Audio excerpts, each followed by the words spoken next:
آج کی اس بامقصد پروگرام کے صدر اسٹیج پر بیٹھے ہوئے شہر کے وہ تمام لوگ جو اپنی اپنی فیلڈ میں محترم ہیں، یکتا ہیں، اسکول کے اساتذہ کرام، طلبہ اور طالبات، آج کا یہ پروگرام اس معنی میں بھی اہم ہے کہ جہاں اس پروگرام کی نسبت اس پروگرام کے بانی ساتھی نہال احمد کے نام سے منسوب ہے، وہیں اس پروگرام کو ان حفاظ کرام کو اہمیت پیش کرنے کے لیے بھی ہے۔ یہ جو طلبہ و طالبات بیٹھے ہوئے ہیں، اس بات کو دھیان دیں کہ ہمیں یہ بتایا گیا ہے کہ کل قیامت کے دن یہ جو بچے یہاں بیٹھے ہوئے ہیں، جنہوں نے قرآن پاک کو اپنے سینے میں محفوظ کیا ہے، جنہوں نے اپنی محنت سے، اپنے اساتذہ کرام کی کوشش سے، اپنے والدین کی کرم فرمائی سے، ان کی ہمت افزائی سے، ان کی کوشش سے یہ جو بچے حفظ مکمل کیے ہیں، اسکول پڑھتے ہوئے، عصری تعلیم حاصل کرتے ہوئے یہ جو بچے حفظ کر کے مکمل کیے ہیں، کل قیامت کے دن جس طریقے سے آج یہ آپ لوگ بیٹھے ہیں، آپ بھی طالب علم ہیں، یہ بھی طالب علم ہے، مگر ان کو اس بات پر فوقیت حاصل ہے کہ انہوں نے کلام پاک کو اپنے سینے میں محفوظ کیا ہے، تو آج ان کو ایک الگ جگہ پہ آپ لوگوں کے ساتھی ہوتے ہوئے ان کو الگ کرسیوں پر بیٹھایا گیا ہے، انفرادیت کے ساتھ ان کا مان سمان کرتے ہوئے۔ تو یہ اتنی بڑی چیز ہے، کل قیامت کے دن انہیں موتیوں کے منبر پر بیٹھایا جائے گا، ان کے ساتھ ان کے والدین کو بھی موتیوں کے منبر پر بیٹھایا جائے گا۔ آپ لوگ سوچئے اور سمجھئے اور تصور کیجئے کہ صرف کلام پاک کو اپنے سینے میں محفوظ کرنے کا اللہ تعالیٰ کیا اجر دے گا۔ آپ تمام لوگ بھی کوشش کرنا، خاص طور سے ابھی مالیگاؤں شہر میں بچیاں بھی حفظ مکمل کر رہی ہیں، میرے یہاں میری خود 2 بھتیجیاں اور 2 بھانجیاں حفظ مکمل کی ہیں۔ آپ لوگ بھی کوشش کرنا، تعلیم حاصل کرتے ہوئے بھی یا اس کے بعد بھی، کہ آپ لوگ بھی کلام پاک کو حفظ کر سکے۔ اس میں کہیں سے اس بات کا تصور نہیں رہنا چاہیے کہ میں اب عمر میں بڑی ہو چکی ہوں یا میں اب عمر میں بڑا ہو چکا ہوں۔ میں آپ کو بتا دوں، میرے چھوٹے بھائی رئیس عبدالکریم جو ایٹیٹی ہائی اسکول میں پڑھاتے ہیں، اپنی عمر میں 54 سال کی عمر ہوتے ہوئے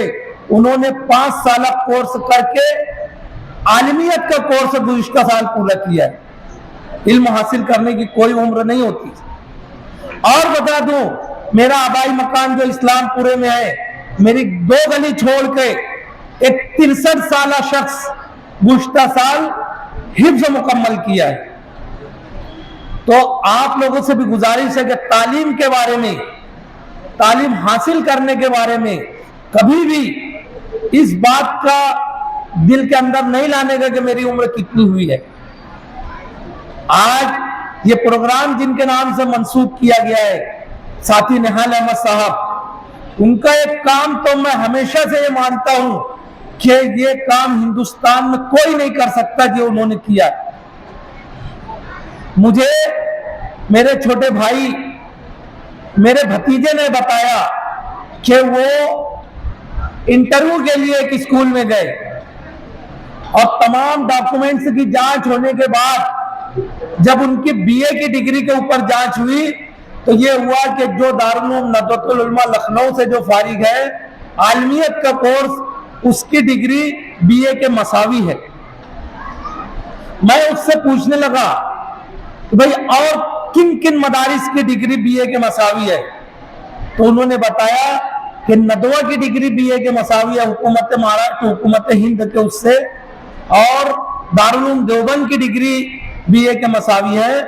اور جو میں بولنا چاہتا ہوں کہ مالیگاؤں کا ایک مدرسہ ہے جامعۃ الصالحات، جسے ساتھی نہال احمد صاحب نے BA کے مساوی ڈگری دلا دی، وہ ایک ہندوستان میں 3 مدارس ہیں جن کی ڈگری BA کے مساوی ہے۔ بہرکیف اس شخصیت کو خراج عقیدت کرنے کے لیے اسکول انتظامیہ نے جو پروگرام بنایا ہے، میں ان کو مبارکباد دیتا ہوں، اور تمام طلبہ سے یہ گزارش کرتا ہوں، خاص طور سے ان حفاظ کرام سے، کہ جس علم کو آپ نے حاصل کیا ہے انہیں ہمیشہ یاد رکھیں، اس کو پڑھتے رہیں۔ پڑھنے کے ساتھ ساتھ آپ لوگوں کی ذمہ داریاں زیادہ بڑھ جاتی ہیں کہ آپ لوگ اس کا ترجمہ بھی پڑھیں، اس کی تفسیر بھی پڑھیں۔ اگر آپ کہیں سفر میں جا رہے ہو، اور آج کل جو ہے جب سفر میں آپ جائیں گے، ٹرین میں بیٹھیں گے، جائیں گے، تو لوگ ایک دوسرے سے بات چیت کرتے ہیں۔ جب آپ اپنا ذکر کریں گے کہ میں حافظ قرآن ہوں، میرے سینے کے اندر وہ قرآن ہے جو دنیا کی سب سے مقدس کتاب ہے، میرے سینے کے اندر وہ قرآن ہے جسے اللہ تعالیٰ نے خود جس کا ذمہ لیا ہے، جس کی حفاظت کا، تو سامنے والا ضرور متاثر ہوگا۔ اور جب وہ قرآن کی خصوصیت پوچھے گا، جب قرآن کے بارے میں کچھ بات کرنا چاہے گا، یا اگر وہ قرآن کے بارے میں کچھ جانتا ہے اور آپ سے پوچھے گا، تو آپ کو لاجواب نہیں ہونا ہے وہاں پر۔ آپ جب قرآن شریف کا ترجمہ پڑھیں گے، آپ جب اس کی تفسیر پڑھتے رہیں گے، تو اس شخص کو جو آپ کے سفر میں یا کہیں پر بھی ملاقات میں آپ سے قرآن شریف کے بارے میں کچھ بات کرے گا، تو آپ اس کا جواب دے سکیں گے۔ پیارے طلبہ و طالبات، آج کا یہ پروگرام کھیلوں کے انعقاد کے بارے میں،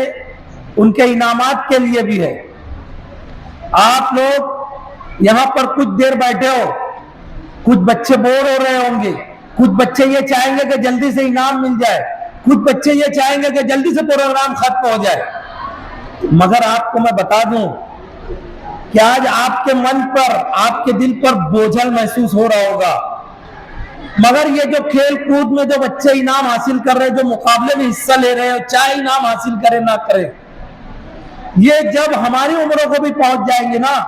اور جب تصور میں یاد کریں گے، تو اسکول کا یہ گراؤنڈ، یہ اساتذہ کرام انہیں یاد آئیں گے۔ تو آپ لوگ ان پروگرام میں ضرور بضرور حصہ لیں۔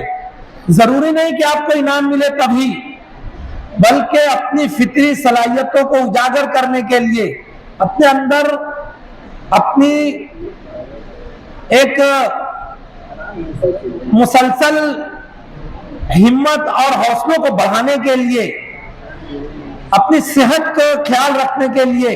صحت کو برقرار رکھنے کے لیے، چاہے تقریری مقابلہ ہو، چاہے تحریری مقابلہ ہو، چاہے اسپورٹس کا مقابلہ ہو، کھیل کود کا مقابلہ ہو، اس میں حصہ لینے سے، مسابقت سے آپ کے اندر کی فطری صلاحیتیں ابھرے گی، نکھر کے آئے گی، اور یہ آگے آپ کی زندگی میں بھی کام آئے گی۔ اس لیے ان پروگراموں میں آپ لوگ ضرور حصہ لو۔ جن کو انعام نہ ملے یا جو مقابلے میں چن کے نہ آئے، وہ کبھی اس بات کا وہ نہ کرے کہ مجھے انعام نہیں ملا یا میں جیت کے نہیں آ سکا، بلکہ ہر پروگرام میں اگر مجھے انعام نہیں ملا تو میں یہ کوشش کروں کہ اس کے بعد کے پروگرام میں زیادہ محنت کروں اور میں مقابلے میں چن کر آؤں۔ میں نام بھول رہا ہوں، وہ ایک لیڈیز کا، وہ معذور تھی، وہ چاہتی تھی کہ میں کوہ پیمائی کروں، اور وہ کوشش کر کے اس پہاڑ کے اوپر چڑھنے کی کوشش کی، اور وہ کوشش میں فیل ہو گئی۔ پھر وہ واپس آئی، پھر وہ کوشش کی، اس طریقے سے 7 مرتبہ کوشش کی۔ 6 مرتبہ جب وہ فیل ہوئی تو وہ نروس ہو گئی، لیکن نروس ہونے کے بعد اس نے اپنے حوصلوں کو یکجا کیا، اور یکجا کرنے کے بعد پہاڑ کی طرف چہرہ کر کے کہا کہ میں اور طاقت حاصل کر سکتی ہوں، میں اور ہمت اپنے اندر پیدا کر سکتی ہوں، میں ایک دن آؤں گی